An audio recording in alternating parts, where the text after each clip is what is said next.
Hello, and welcome to the week two, day one video lecture for the 6-week summer course 2210.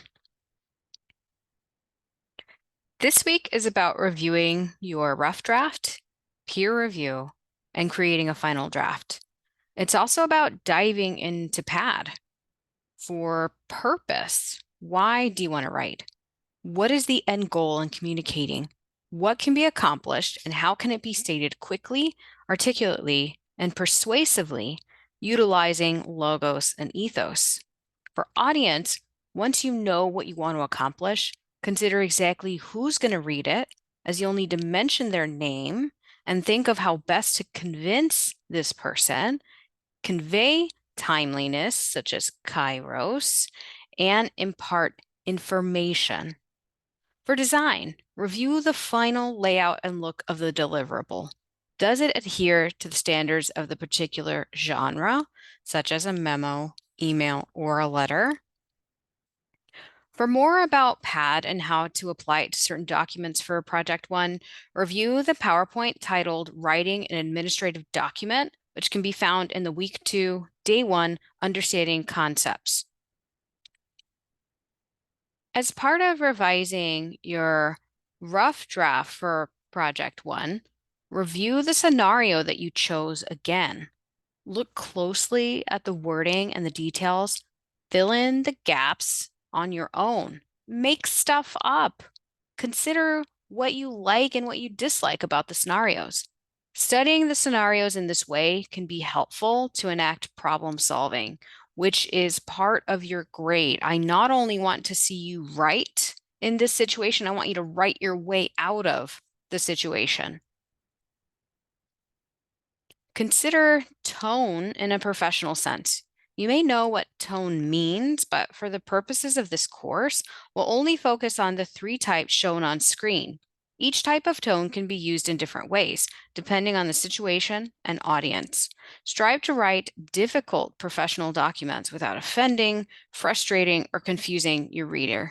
Striking the right tone and being diplomatic, particularly in business communication, can mean the difference between offending your reader and building important professional relationships.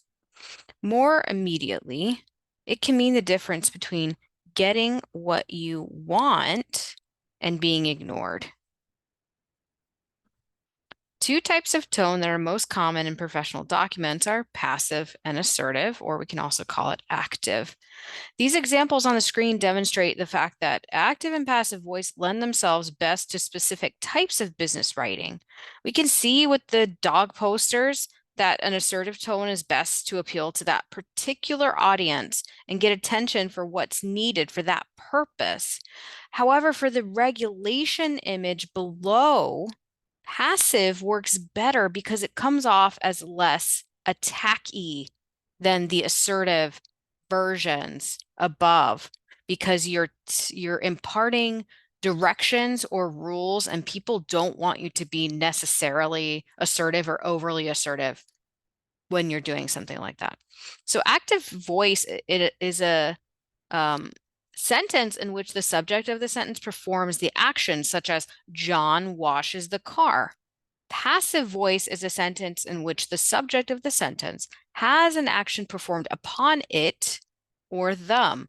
The car is washed by John. Do you want to emphasize accomplishments or work completed? Use active voice, such as my department completed the project on time. Do you want to de-emphasize the person or the team? Use passive voice, such as the project was not completed on time. Hopefully that doesn't happen to you in your group for project 2, but we'll get there later. In general, avoid passive aggressiveness in life and in professional communications. On the screen, you see 2 responses. The assertive one works better, and we can clearly see it's illustrative of brevity too. As with any piece of writing, considering audience, purpose, and type of information is key to constructing professional and technical documents. Truly finessing your writing so that it works for you rather than against you is key to forming strong relationships and being effective in your own position. Watch the supplemental video links and review the website to help you understand more about tone in the professional sense. Each of the document types you're learning about, like email, memo, and letter, they fit different audiences and situations. Consider your role in the scenario. Who are you in the scenario? It should be stated, and you're pretending that you're that person. Thus, how should you respond to the three audiences included? Who are they in relation to you? How formal or formal can you be in your responses? Would an assertive or passive tone work best, or a mix thereof, depending on the person? The password for the day 1, week 2 assignment that requests it is on the screen. Please make sure to include it so that you don't miss out on any points for a particular week 2, day 1 assignment. Review the link in W2 Understanding Concepts because it features tips and examples of document types and expectations for common usage, like you can see on the screen. I just screen grabbed a link that you should be able to find in the modules. Moving on, we'll conduct peer review early this week. Everything's coming on so quickly, right? That's because you're in a 6-week course. There are 2 tasks for you to complete in order to earn your 15 points for peer review. Submitting the draft on time to the forum will get you some points, but then subsequently, later in the week, responding on time to 2 peers you're assigned to with 2 comments for each peer will get you the rest of your points. So total, you're gonna have 2 responses in the forum, and each response, one for one person and one for the other person, each response will detail just 2 elements that you're critiquing their documents about. So you don't have to make 4 responses in the forum. You only have to respond to 2 peers and have 2 substantive critiques for each of these people.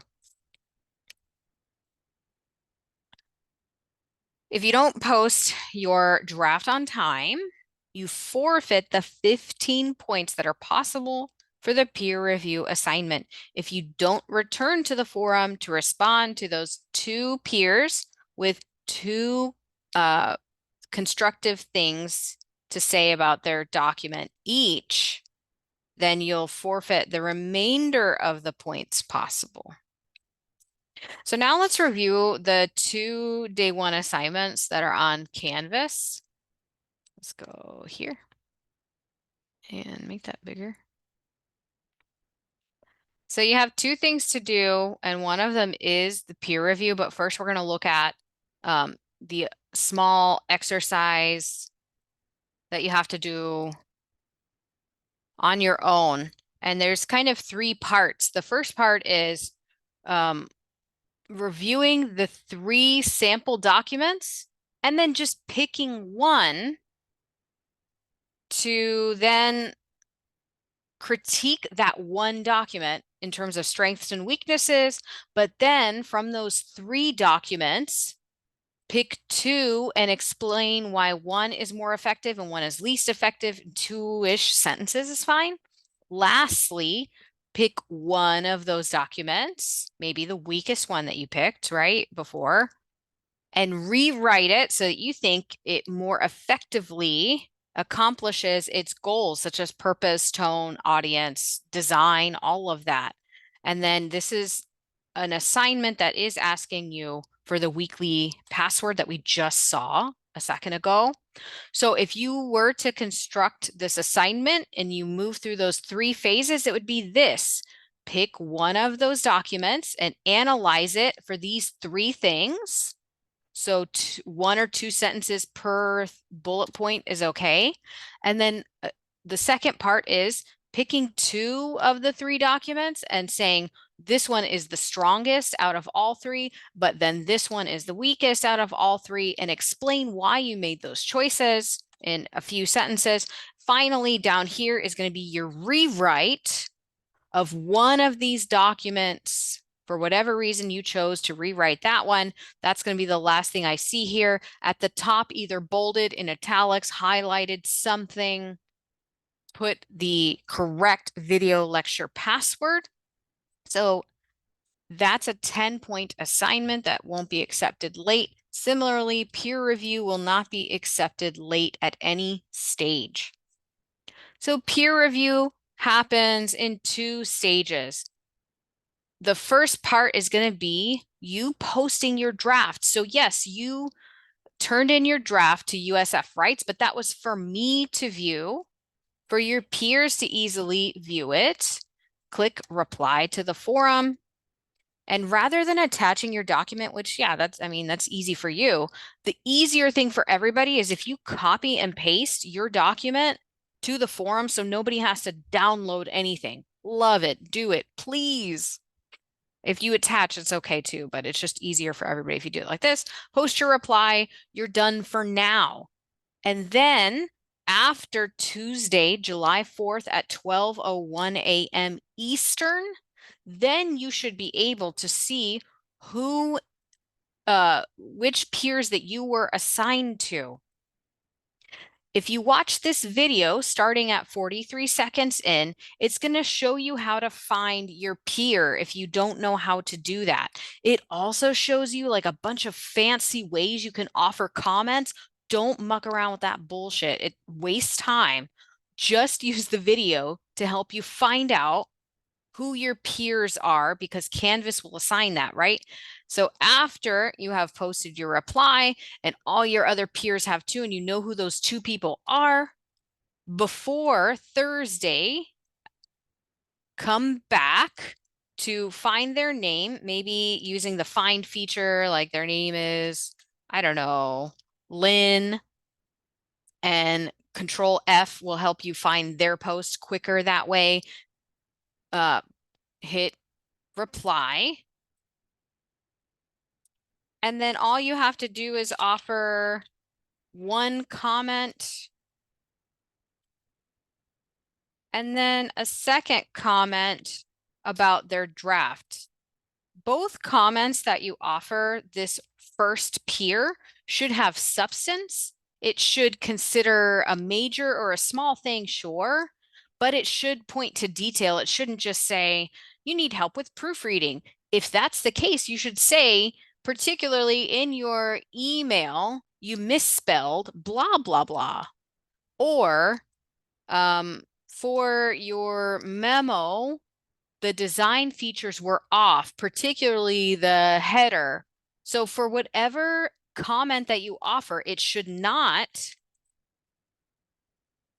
be a compliment. That's not helping them, and it's not going to help your grade because that's not the point of peer review.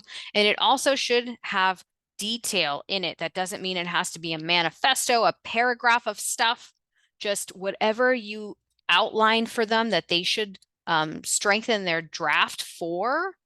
You should point them in the right direction rather than just saying your formatting was off, your spelling was off, whatever. I give you suggestions on things that you can offer that peer. You don't have to respond to all 3 of these things. So say you've replied to one peer, 2 things of substance that you had to say that are critiques and not compliments, hit post your reply. Find that second person, Robert, do the same thing. 1 substantive comment, a second substantive comment, post your reply. As long as it's before the due date, you are fine and you are done. So that is all that you have to worry about. And this is the Understanding Concepts lecture page from day 1 to help you review a lot more of the supplemental links. You have any other questions, you reach out. Until next time, we talk about day 2 stuff for week 2.